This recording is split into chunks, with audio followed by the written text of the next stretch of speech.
Em 7 de setembro vão sair de preto mesmo. 7 de setembro nós vamos sair de preto. Aqui em Brasília a gente vai fazer um protesto aqui, deve ter mais ou menos uns 1.000 balões, e a gente vai estar com a mordaça na boca. Quais são as reivindicações que vocês estão levando agora? Na verdade a gente já vinha aqui há mais de 7 anos conversando com esse governo, né? Ou com isso aí que a gente pode chamar de governo, com esse desgoverno, né? Certo. E a gente estava pleiteando uma reestruturação de toda a Polícia Federal, principalmente no que diz respeito à efetividade. Então a gente queria, para além da reestruturação da carreira, uma reestruturação da metodologia de investigação no Brasil. Então o nosso principal pleito era a reestruturação de carreira e reestruturação da metodologia de investigação. O que acontece? No que diz respeito à reestruturação de carreira, eles não fizeram nada.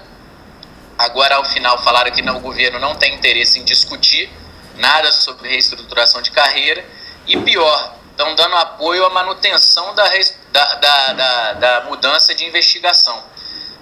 Para você ter ideia, Raquel, mais ou menos dos índices, eu vou pegar 2 exemplos assim que são bem claros e bem tranquilos de entender. No Brasil, nós temos, de acordo com o Enafron, ou Enasp, eu não sei se é Enasp ou Enafron, nós temos 8% de eficiência nas investigações sobre homicídio. 8%? 8%. Para você ter ideia, se eu inverter essa estatística e tiver um homicídio agora aqui na minha sala, se a pessoa não for presa em flagrante, a pessoa que me matou tem 92% de chance de não ser presa no Brasil. Por quê? Porque não funciona, a estrutura é arcaica, né? A estrutura de segurança pública do país, de investigação no país, ela é toda balizada no inquérito policial, e que só existe no Brasil. É por isso que a gente está passeando com o elefante branco para cima e para baixo aí. O inquérito policial, ele veio com Portugal, ele é uma metodologia de investigação que não acompanhou a sociedade, não acompanhou a modernização da sociedade e não mais se adequa às nossas necessidades. Ela é burocrática, ela é extremamente cartorializada, e só existe isso no Brasil. Por exemplo, cartório na polícia só tem no Brasil. Burocracia na polícia só tem no Brasil. Para você ter ideia de índices de efetividade para comparativo, Raquel, nos Estados Unidos e na Inglaterra, que são metodologias jurídicas diferentes um pouco do Brasil, que não é civil law, é common law, né? Ou seja, não existe essa necessidade de você colocar tudo em lei, mas lá você tem, na Inglaterra, cerca de 90% de efetividade nos crimes de homicídio, e nos Estados Unidos chega esse índice a 63%, 64% de efetividade de resolução. Ou seja, quem mata alguém, nos Estados Unidos e Inglaterra, um tem 63% de chance, outro 90% de chance de ser preso, de cumprir pena, né? Na verdade, seja essa pena qual for. Mas aí o pessoal geralmente discute que o comparativo não é um comparativo adequado, porque a metodologia é uma metodologia diferenciada. Então aí a gente usa, nós importamos de Portugal, e essa é toda uma metodologia da Europa continental. Então perfeito, vamos trazer a Europa continental. A França tem 80% de efetividade. O Chile, nosso vizinho aqui, tem 83% de efetividade. E a Colômbia, não sei se vocês se recordam, mas a Colômbia, 15, 20 anos atrás, tinha o crime organizado infiltrado no legislativo, no executivo e no judiciário. Nós tínhamos uma guerra civil, morte a céu aberto, sem problema nenhum. E eles mudaram toda a estrutura de investigação criminal lá na Colômbia. Hoje eles estão com cerca de 60% de efetividade, só com a alteração da estrutura de investigação. Sem precisar fazer nenhuma estrutura maior. Então esse é um pleito que a gente tem, que é um pleito macro, que o Ministério da Justiça e esse governo não abraçam. Ele tinha, esse governo, no primeiro projeto de campanha do Lula, tinha isso. A partir do segundo mandato e no mandato Dilma, é a manutenção da segurança pública do jeito que está, ou seja, sem segurança para a população, sem efetividade. Aí a gente fica com essa sensação absurda de impunidade que nós temos no país. Vide aí o Donadon, né? Vide aí esses vários condenados por corrupção, crimes de colarinho branco, que não cumprem efetivamente a pena. Isso é derivado da nossa estrutura de investigação, que é uma estrutura de investigação bem arcaica. Eu costumo fazer o comparativo com o carro de boi. O carro de boi, quando o Império Português veio para o Brasil e trouxe toda essa estrutura, ele trouxe o carro de boi. E Dom Pedro viajava de carro de boi, ia para Petrópolis, andava dentro do Rio de Janeiro, e o carro de boi e o transporte, né, de charrete serviam perfeitamente, se adequavam às necessidades da sociedade da época. Ou seja, era o meio adequado. O que o Brasil fez no que diz respeito à segurança pública? Ele tirou a roda de madeira e colocou roda de liga leve no carro de boi.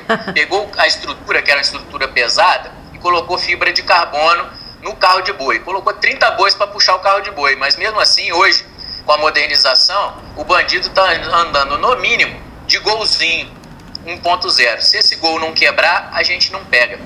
Esse é o comparativo aí mais adequado para o que a gente tem de segurança pública e de investigação no país. Na prática, como é que a gente pode entender isso? Dá um exemplo rasteiro para mim de como é uma investigação hoje e qual seria o ideal. Vamos lá. O que tem que mudar? Hoje a investigação no Brasil. Vamos lá, vamos pegar qualquer crime aqui. Aí no carnaval, ou então em qualquer evento no Rio de Janeiro, roubaram teu celular e tua carteira, Raquel. Tá. O que tem que ser feito? Você vai comunicar ao primeiro policial que passou. Policial militar, porque no Brasil é um policial militar que vai estar ali primeiro te atendendo. Só que o policial militar, ele não tem autorização para resolver nada. Uhum. Ele vai simplesmente fazer uma rápida averiguação, ver se o cara, se o assaltante está por perto. Se não tiver, ele vai te colocar na viatura, ele e o outro policial militar vão colocar você dentro de uma viatura e vão te levar a uma delegacia de polícia civil. Porque a delegacia de polícia civil é que vai autuar. O que quer dizer autuar? Vai fabricar papel para você.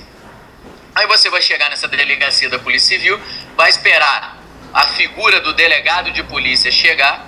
Ele vai demorar, muito provavelmente, 4 ou 5 horas para resolver todo o seu problema. Em média são 4 horas de demora. Vai fabricar um monte de papel sobre esse assalto, sobre esse furto, no caso. Seria um furto, e esse papel, você vai sair com esses papéis na mão. Uhum. Tá?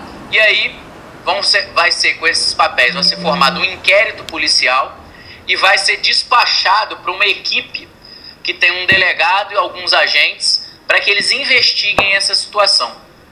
Isso já levou 1 semana, 10 dias. A partir desse momento, começa-se, em tese, uma investigação sobre o furto da sua carteira e do seu celular. Uhum. Só que, devido à quantidade de volume e também à situação de falta de provas na hora do crime, na hora do cometimento do crime, que quanto mais próximo, quanto mais rápido você colher as provas, mais elas vão ser fiéis ao que aconteceu no que diz respeito à segurança pública. Então, como houve toda essa demora para chegar ao local do crime, o que vai acontecer? Eles não vão conseguir chegar a lugar nenhum nessa investigação. Resultado disso: ninguém vai ser preso, nada vai ser investigado, você não vai ter seu celular de volta e muito menos sua carteira, dinheiro e documentos. Essa é a situação no Brasil, tá? E detalhe, se demorar mais de 30 dias, tem que mandar para o Judiciário e para o Ministério Público pedindo prorrogação de prazo. Isso demora mais 60 dias para ir, 60 dias para voltar e nada se resolve. Essa é a burocracia, é a engenharia que hoje é aplicada na investigação no Brasil. Eu vou te dar um exemplo prático e bem contemporâneo para você me dizer o que vai acontecer. Certo. Eu, no dia 11 de julho, eu estava fazendo a cobertura de uma manifestação em frente ao Palácio Guanabara. Certo. E eu estava dentro de um hospital que fica em frente ao Palácio Guanabara. Quando eu comecei a ouvir as bombas, eu estava com uns colegas dentro do hospital. O hospital tinha meio que virado um QG. E ali virou alvo, tiro ao alvo de bomba. Algumas pessoas saíram do lugar, ficou ali entre eu e o total uma meia dúzia, sendo bombardeados, gato e rato. Só eu contei, de lembrança, umas 4 do meu lado, umas 4 bombas do meu lado.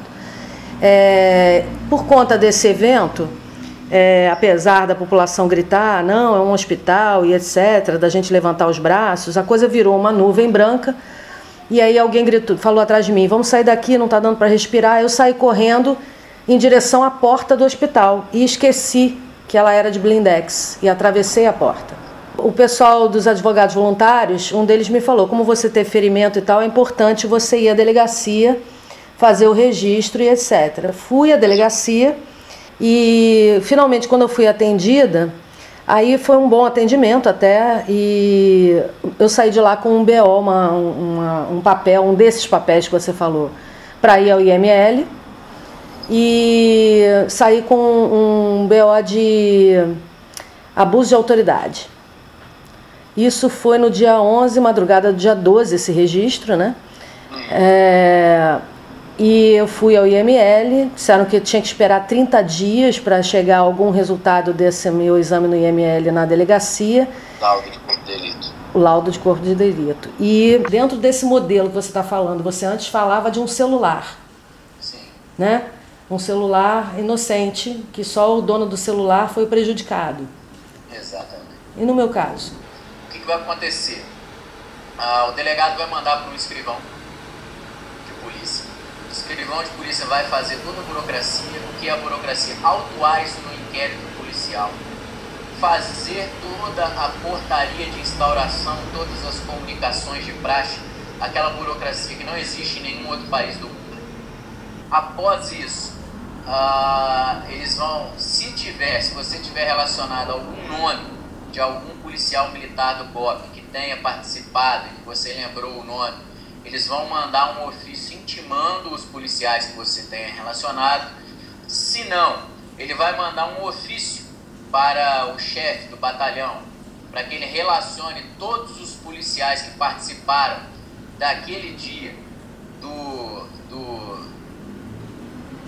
da operação, vamos dizer assim, da operação policial naquele dia. Isso vai levar aí 30, 60, 90 dias. Ele vai receber o escrivão vai receber esse documento em resposta com a relação dos policiais, vai fazer a juntada, olha que absurdo, são esses termos mesmo. Vai fazer a juntada dessa documentação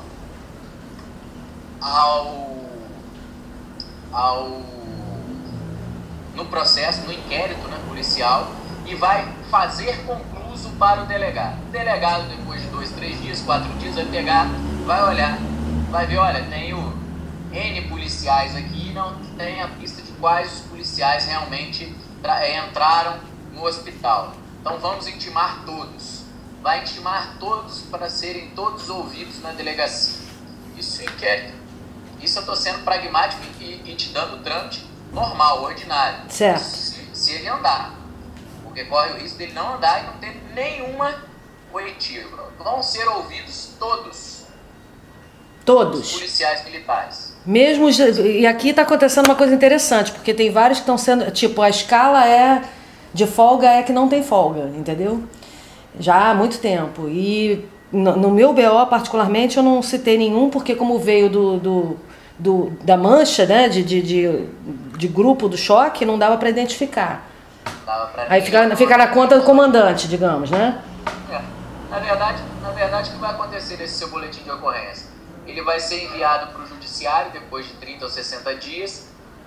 O judiciário vai dar mais prazo e vai ficar indo e voltando com prazos, com oitivas. Eles não vão chegar a nenhum resultado prático do crime de abuso de autoridade e vai ser arquivado o processo, vai ser arquivado o inquérito, na verdade. É isso que vai ocorrer, sendo bem pragmático e bem claro nessa situação que você me relatou. Quer dizer, nada vai ser resolvido.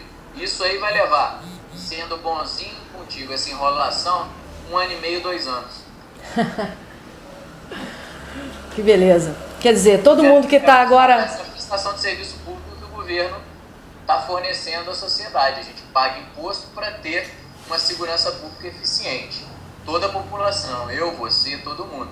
E o governo, ele ainda, por não ter pessoas com conhecimento e não ter vontade política de mudar, ele quer que a polícia permaneça como está hoje, ou seja, com essa eficiência muito ruim. Não tem como negar que o governo não tem interesse em modificar essa estrutura hoje. A gente fica com essa prestação de serviço público totalmente desarrazoada e totalmente ineficiente. É essa a situação. Está acontecendo dentro do cenário político das manifestações, vários manifestantes, tanto na rua quanto pela internet, no Facebook, que estão recebendo intimações e que estão sendo chamados a depor. Nesse caso, se houvesse interesse de se fazer uma investigação, ela funcionaria, porque acharam o cara provavelmente pelo IP. O que nos leva a crer, por exemplo, que qualquer um que está dentro de uma rede macro de comunicação com esse assunto está sendo rastreado. Isso é uma maneira de intimidar uma política de governo. E aí, partindo para essa parte de política de governo, toda essa estrutura que está sendo montada para que venha a ter qualquer tipo de represália a quem está participando dos movimentos, isso também é uma política de governo para enfraquecimento dos movimentos, o que não é interesse do governo que se permaneça esse movimento, porque prejudica a imagem do país, porque nós estamos em grandes eventos, etc, etc. Eu falaria para você o seguinte: para quem já recebeu essas intimações e tem uma participação sem agressividade, sem violência nos movimentos, que fique muito tranquilo, porque nós temos a liberdade de expressão na Constituição Federal, e qualquer investigação nesse sentido, ela teria que partir sim para isolar as pessoas. E isso, da mesma forma como a polícia tem condições de fazer uma investigação em meio a redes sociais, ela também tem condições de fazer em qualquer manifestação o isolamento dessas pessoas e o acompanhamento dessas pessoas. Isso não vem sendo feito. Não vem? Era essa a pergunta que eu ia fazer. Isso não vem sendo feito. Se tivesse sendo feito, essas pessoas já estariam sendo presas quanto da primeira atitude violenta nos atos, né? Então, isso você vê claramente que é uma política que foi apresentada para que os policiais cumpram. E, em regra, os policiais militares, porque eles vivem sob um regimento, muito embora os policiais, aí eu vou abrir um aspas aqui, os policiais federais, hoje, eles têm como regimento um regimento paramilitar, a Lei 4878/64 é a lei disciplinar da Polícia Federal, ela é posterior ao ato institucional número 2, então você imagina o teor dessa beleza. Uma Constituição de 88, e os policiais federais estarem extremamente desmotivados hoje pela política de governo. Voltando aos policiais militares, especificamente, eles têm que cumprir regras. Não tem como você, como policial militar, não cumprir aquela regra. E não cumprindo aquela regra, aquela ordem que foi passada, ele pode até ser preso, pode ser afastado. Então eles vão cumprir a orientação que lhes foi passada. E muito do que eu venho acompanhando é de que essa orientação é da orientação de deixar acontecer as agressões, deixar acontecer os problemas e depois vir à mídia para falar que são vândalos e que estão atrapalhando o movimento, esse discurso que está aparecendo hoje na mídia. Da mesma forma que eles têm como fazer essa investigação, como estão fazendo essas intimações aos repórteres e pessoas que estão participando pacificamente, eles poderiam fazer também da mesma forma com as pessoas ou com os ditos vândalos. Isso eu tenho até postagem minha, Facebook, etc., comentando isso. Que aqui em Brasília, pelo que a gente vem acompanhando, e eu participei e acompanhei de vários movimentos aqui, é bem simples para uma polícia que tenha uma inteligência fazer esse tipo de diferenciação e fazer o isolamento desse pessoal. E você acha que isso... Pode falar. Você acha então que isso não está sendo feito, não é por incompetência? Eu acho que não está sendo feito, não é por incompetência. Existe ordem superior para que não haja qualquer tipo de tentativa de isolamento desse pessoal durante os protestos. Ou seja, há interesse de que haja manifestação com violência e que se prendam as pessoas erradas e que se instale um certo terrorismo paralelo? Eu entendo que, assim, utilizando o que você me passou, que são as intimações aí a pessoas que são repórteres e pessoas que não estão participando dos movimentos mais agressivos. O que eu entendo é que existe sim uma política para que você desqualifique os movimentos. E como eles vão utilizar e passar para a população essa desqualificação desses movimentos, falando que esses movimentos não têm mais legitimidade. O único jeito de deslegitimar esses movimentos seria por meio de atitudes agressivas, atitudes com armas, com coquetel molotov, algo que eles possam utilizar para falar que esses movimentos não têm legitimidade.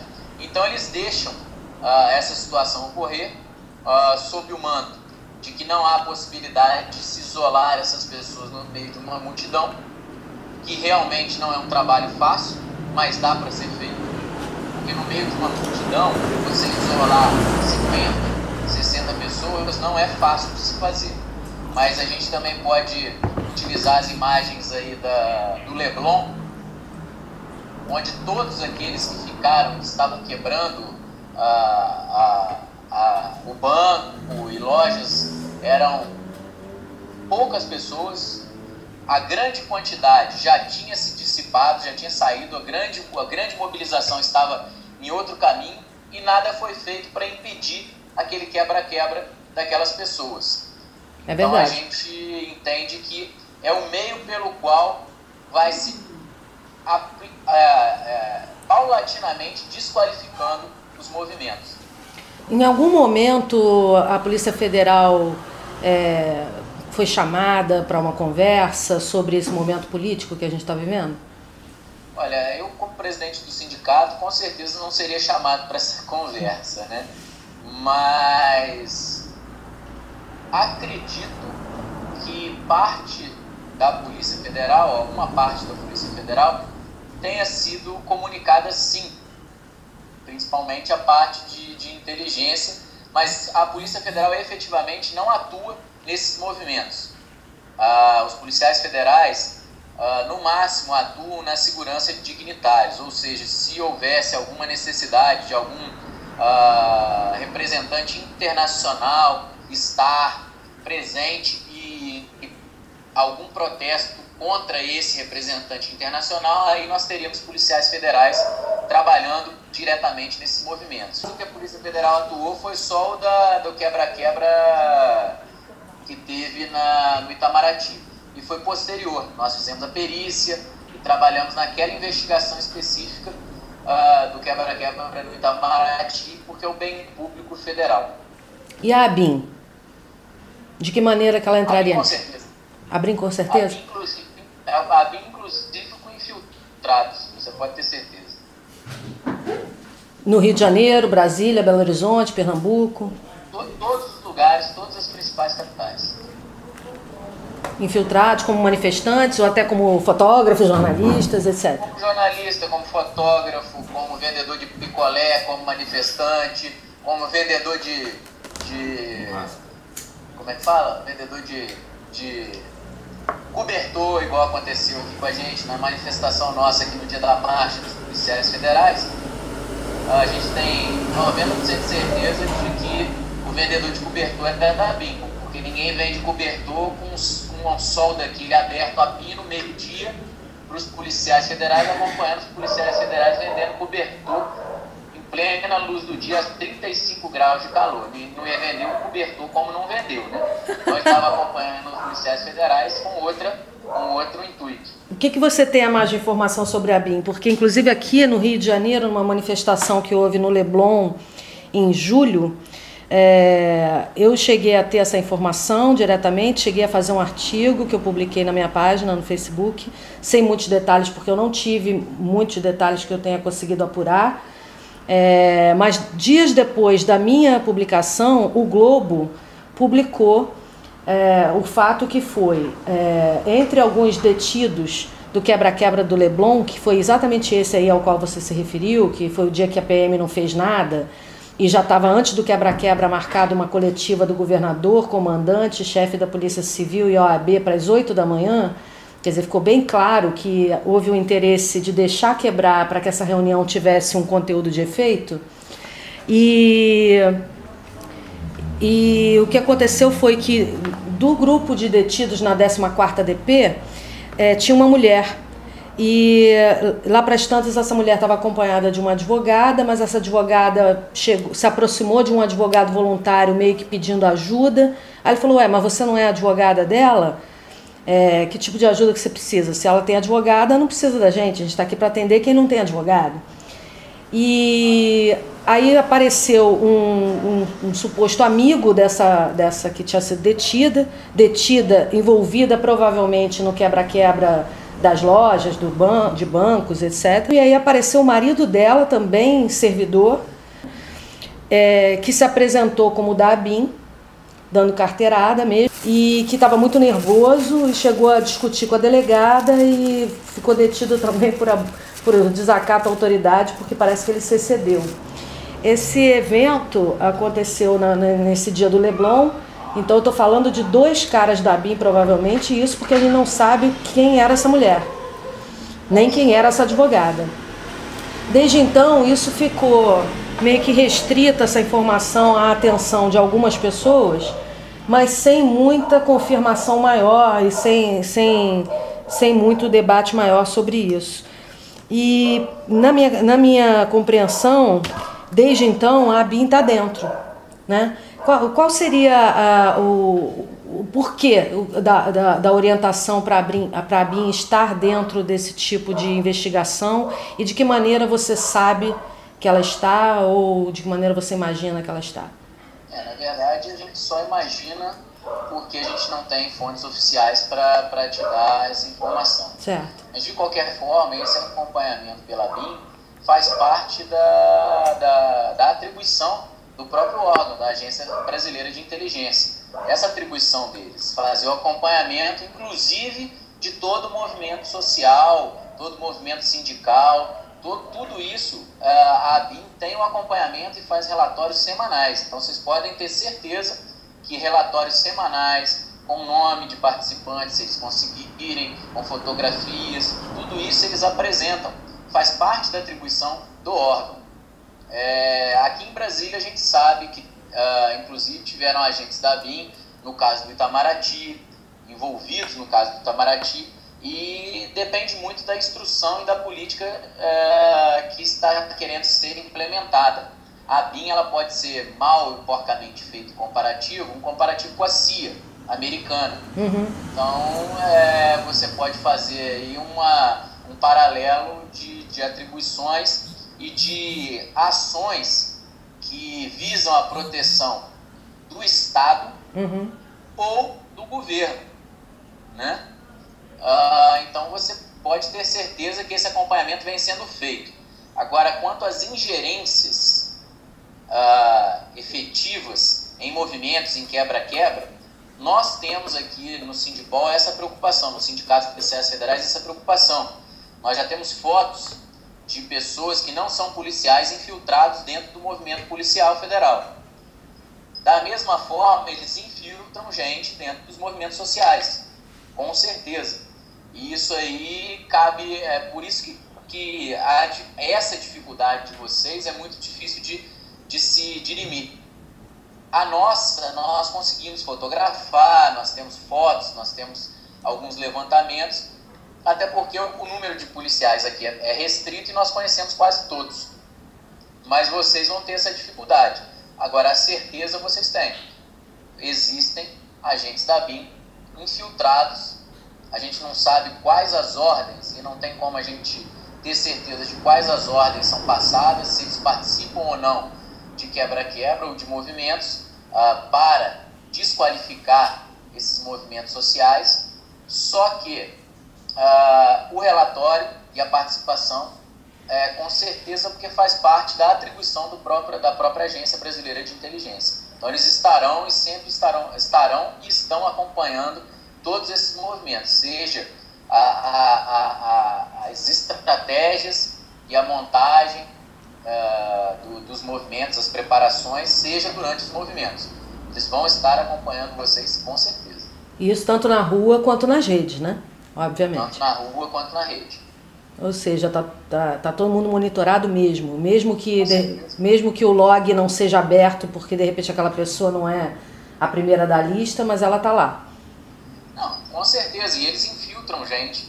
Às vezes uma pessoa que está ao seu lado pode ser que esteja passando informação, porque não só diretamente pelos agentes da BIM, eles recrutam pessoas para passar informações também. E não existe nenhum sistema hoje que, dentro do conhecimento técnico de vocês, seja seguro? Qualquer tipo de software, verdade, processo de e-mail, de troca de mensagens. Quanto a restrição de informação, você usar hoje como é que é o nome? Estranho aqui. Facebook. Não, o Facebook não.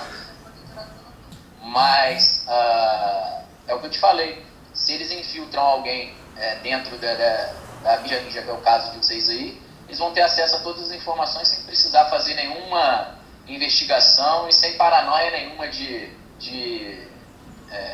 redes sociais ou de interferências e buscas de dados, como no caso dos Estados Unidos com a presidência da República. Eles conseguem vir informante mesmo. Tá, e Facebook é uma janela aberta, é isso? O Facebook é bem fácil de se conseguir as informações. Não dá para você ter segurança no Facebook, não. Gmail também, Yahoo, essas grandes redes também são fáceis? Qualquer e-mail, você consegue, com um bom bacharel em tecnologia de informação, você consegue quebrar a segurança, tá? Espelhar o seu computador, colocar um cavalo de Troia no seu computador. Tem vários tipos de situações que podem ser utilizadas para que você consiga capturar essas informações. Existe alguma maneira da gente saber se está sendo grampeado ou monitorado? O telefone fica diferente? A internet trava? No que diz respeito à internet, se o seu computador está espelhado, só tem um jeito. Você fazer, como é que chama? Formatação do seu computador todinho. E não tem como você, a não ser que você leve para um bacharel em tecnologia da informação, ele consiga achar o específico arquivo e veja que aquele arquivo espelhou o seu computador. Agora, o telefone, os grampos, em tese, são só grampos autorizados pela justiça. Mas a gente sabe que existem grampos sem autorização judicial que acontecem aí de forma ilícita. Esses não podem ser utilizados contra ninguém, mas eles servem para você fazer o acompanhamento das informações. E se você tiver com um telefone grampeado, é muito difícil você conseguir detectar. Você tem algumas maneiras, você pega o seu telefone, liga de um para o outro e vê se está dando eco, de vez em quando dá um eco, mas nada muito confiável não. É só você não tratar de informações que você quer que fiquem compartimentadas para ser utilizado contra a pessoa, no que diz respeito à organização, de manifestações, etc., tem que ter sido autorizado pela justiça. Muito dificilmente isso foi. Se existe algum tipo de grampo, até para tirar um pouquinho da paranoia, se existe algum tipo de grampo, ele é ilegal e não pode ser utilizado. Certo. É porque a legalidade hoje está tão complexa, né? Na verdade, nós temos infelizmente nós temos uma uma política de uma tentativa de bolivarização do país, né? Infelizmente. A República Bolivariana, estamos caminhando para a República Bolivariana do Brasil, mas estamos aqui para os policiais federais, você pode ter certeza que são contra essa política e estamos brigando para que isso não aconteça, para que a gente tenha uma prestação de serviço adequada à sociedade. Por mais que a gente veja dificuldade nisso aí, inclusive dia 7 de setembro estaremos em frente ao Ministério do Planejamento participando do protesto também. Certo. E já que vocês estão também manifestantes, né? Porque as reivindicações são muitas, você também está grampeado?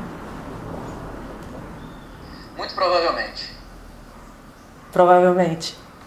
Muito provavelmente. O meu celular com certeza deve ter um acompanhamento. O meu computador, como eu fiz a formatação há pouco tempo, eu acredito que ainda não tenham conseguido espelhá-lo. No 7 de setembro, então, vocês vão estar lá na frente do Ministério? Como é que vai ser? A gente está pensando em fazer, como o governo quer calar a Polícia Federal, a gente deve fazer um protesto nesse sentido, com faixas de protesto, de combate à corrupção, que a Polícia Federal era a polícia que combatia a corrupção e após algum combate efetivo à corrupção nós estamos sendo punidos por esse governo. Desde quando? Desde quando? Qual foi o fato? Os fatos são essas últimas operações, as últimas operações maiores da Polícia Federal que nós tivemos, que nós aparecemos, Mensalão, Pensalinho, a história do Congresso Nacional, do deputado lá da comida lá, que eu esqueci o nome, várias operações de combate à corrupção, aquele caso de Rondônia, da Assembleia Legislativa, nós fizemos vários, nós tivemos 2, 3 anos de combate efetivo à corrupção no país, de investigações que mostraram a população de onde a corrupção vinha e como ela era montada, né? E a partir daí, e com a vinda com a nova direção geral e o Ministério da Justiça coadunando com a direção geral, paulatinamente isso aí foi caindo. Hoje nós temos pífias operações contra a corrupção. Os combates à corrupção hoje se resumem a combate à corrupção pequenos dentro do INSS ou alguma coisa assim. Os desvios de verba pública mesmo estão com um combate muito pequeno. Nós tivemos uma queda de mais de 50% de 3 anos para cá no número de prisões pelos policiais federais. Nós estamos há 7 anos sem recomposição inflacionária. O governo faz 7 anos que não faz a recomposição inflacionária dos policiais federais. Hoje nós somos a carreira típica de Estado menos remunerada do Serviço Público Federal. A gente ganha metade das outras carreiras típicas do Estado. Então a gente vê isso tudo como um sucateamento da Polícia Federal. Doação de aeronaves da Polícia Federal a estados. Nós temos vários problemas e que o governo vem maquiando. Então a gente entende que isso é sim uma tentativa de diminuir a eficiência que já é pequena, que já era pequena, né, da Polícia Federal. E eles estão conseguindo, porque hoje a gente não consegue, hoje a Polícia Federal ela saiu de um status de quase polícia democrática e cidadã para uma polícia de governo. Hoje a Polícia Federal, infelizmente, tem o controle efetivo por parte do Ministério da Justiça. Autonomia zero. Autonomia zero. Aos interesses dessa gestão. Aos interesses da gestão hoje, Direção-Geral / Ministério da Justiça. Entendi. O que está engavetado que você acha que seriam os interesses agora, ou as investigações que foram canceladas, que deveriam sair da gaveta e que não querem de jeito nenhum? A gente tinha várias investigações em andamento e algumas que pararam, mas especificamente o que eu posso te falar, Raquel, é que as investigações maiores, de maior tamanho, de combate à corrupção e ao crime organizado, todas estão paradas. A gente tem uma estatística, se você buscar aí no site da Federação Nacional dos Policiais Federais, tem um site, tem uma pesquisa que deixa bem claro isso. Mais de 60% dos policiais federais, uma pesquisa que foi feita de forma sem identificação, né, para os policiais federais não serem punidos, mais de 60% declararam que já tiveram ingerência política nas investigações. Para você ter ideia, eu acho que esse índice e essa pesquisa são muito interessantes para demonstrar para vocês como isso aí está sendo controlado. O caso mais emblemático que a gente pode citar aí para você seria o caso que surgiu na mídia e não caminhou, né? Que foi aquele caso da secretariado do então presidente Lula, né? Que não caminhou, que era secretário, e morreu, a investigação parou. Hoje a gente não tem nenhuma resposta, nenhum resultado desse tipo de investigação. Na Rosemary. Exatamente. A investigação simplesmente não anda, né? A gente não tem resposta, pelo menos que eu saiba, eu não tenho resposta nenhuma dessa investigação e vocês da imprensa também não, né? O assunto ficou adormecido, tipo, morreu. O caso mais próximo agora que a gente pode citar foi a entrada do senador boliviano no país sem o controle de imigração, né? Porque qualquer pessoa que entra e saia do país tem que ter o controle de imigração feito pela Polícia Federal. Ele entrou com ingerência política dentro da Polícia Federal, porque ele entrou sem fazer todo o trâmite, porque ele não tinha nem como fazer o trâmite dentro da Polícia Federal. E a gente aqui, para citar o exemplo da Rosemary, a gente achando que as coisas estão caminhando e na verdade não estão. A gente nem sabe se está caminhando ou não. O que a gente sabe, o que eu sei aqui, Raquel, é de que a investigação simplesmente não apresentou mais nenhum resultado. Já tem bem uns 6 meses no mínimo, né? Eu acho que até mais, né? Uhum. Bom, e na prática, qual é a situação de vocês, então? Vão participar da manifestação? Como é que se organiza a situação de greve, etc.? A gente viu que nós saímos de um período, ano passado, de 70 dias de greve, ininterrupta. E a gente viu que o governo federal ele não se incomoda com os policiais federais estando em greve parados. A gente acha que se a gente for para casa e ficar 2 anos de greve sem fazer nada, o governo federal não vai se incomodar. Então a gente mudou a estratégia. Nós vamos fazer movimentos descoordenados e pontuais para mostrar o descontentamento dos policiais federais com a falta de independência, com o controle político, com a falta de vontade desse governo em investir num efetivo combate à corrupção, com a falta de diálogo com o governo. O governo tem um mantra, né? Acho que até um número cabalístico, né? 15.8 virou um número cabalístico. Então, eles impõem e falam, olha, ou vocês aceitam isso ou vocês não vão ter nada. 15.8 é o aumento? 15.8 é o aumento? Ao serviço público como um todo, e nós não aceitamos. Uhum. E por que a gente não aceitou? Porque a gente nunca discutiu valores e números.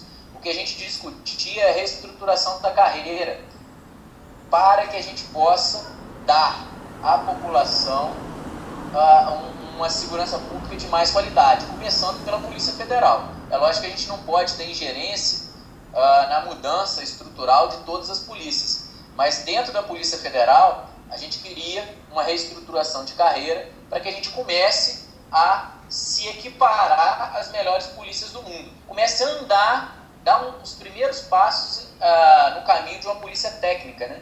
Uma polícia que realmente demonstre resultados, e não uma polícia que o ministro da Justiça vire e fale assim, não sei para o que vou fazer, manda a Polícia Federal investigar, fala aí que eu vou mandar a Polícia Federal investigar.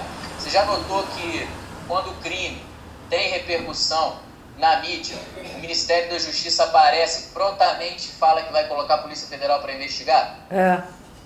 Pois é, esse é um ponto muito complicado, porque a gente não tem as atribuições definidas em lei. Então, tudo que causa espanto ou que causa clamor público, o Ministério da Justiça se arvora no poder de colocar a investigação sob o crivo da Polícia Federal. Muitas das vezes, em tese, essa atribuição nem seria da Polícia Federal, mas como a Polícia Federal é a polícia que tem a melhor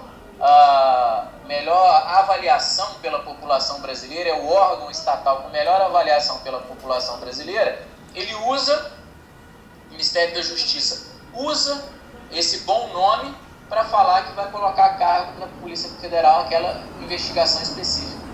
E isso a gente quer acabar. A gente quer uma polícia técnica, a gente quer uma polícia cidadã, democrática e eficiente.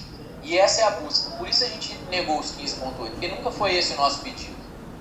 O pedido de recomposição inflacionária é absurdo por si só, porque a recomposição inflacionária é obrigatória pela Constituição Federal que o governo dê. E o governo faz 10 anos que não vem cumprindo com a Constituição Federal.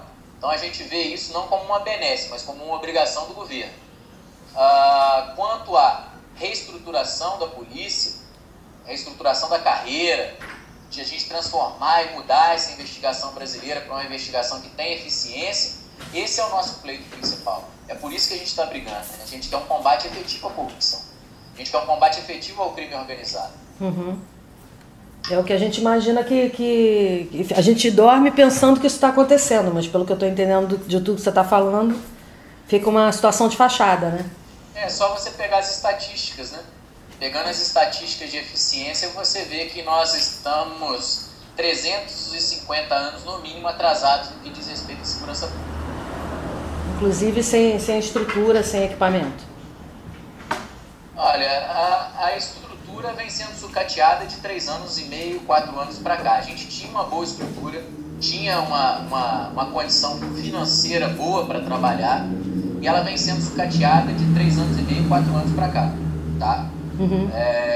A gente pode falar que hoje a nossa estrutura é precária, sim, para as atribuições que o policial federal tem, tanto no que diz respeito à remuneração do policial, quanto no que diz respeito a repasses de verba para que as operações da Polícia Federal caminhem. Se você fizer uma pesquisa aí, saíram 2 ou 3 matérias recentes falando de cortes de verbas para os policiais federais, para a Polícia Federal especificamente. Corte de verba, acho que de montante de 50% a 60%.